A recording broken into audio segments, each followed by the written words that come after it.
I'm Lisa Stearns. I'm affiliated with the Center for Pain and Supportive Care in Phoenix, Arizona.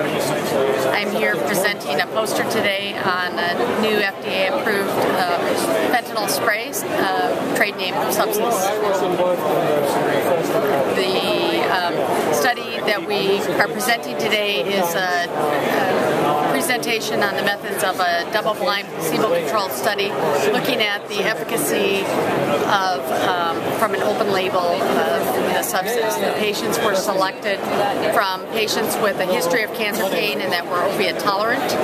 They were not on any other fast-delivered fentanyl during the time of the study, and if they had been on, they underwent a washout period.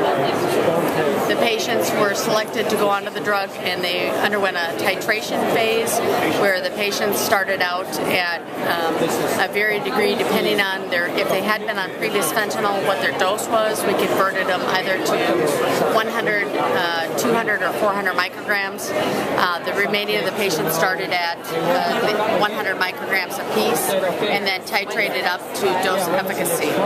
The nice thing with the trial that we found that only less than 3% of the patients, or 2.3% of the patients, were unable to find a successful dose. We had very few dropouts in patients and high patient satisfaction with the medication at the end of the trial.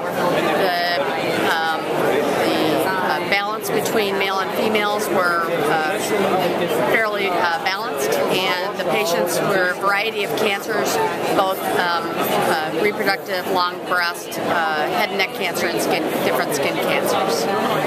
The conclusions of the study show that the patients were, the titration, that they did fairly well, going from high-dose morphine or oxycodone into the fentanyl. The titration was confirmed by over 80% of the patients. The patients then went on to go into a placebo-controlled study where efficacy was measured with high patient satisfaction, as well as successful doses and safety barriers at 800 to 1200 micrograms per day.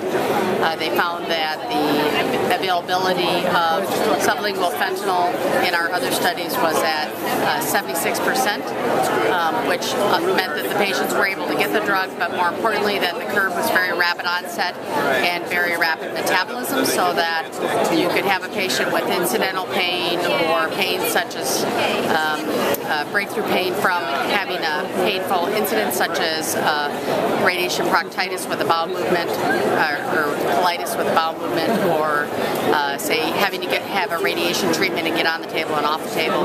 Patients have had very high satisfaction of being able to titrate the drug on and titrate the drug off.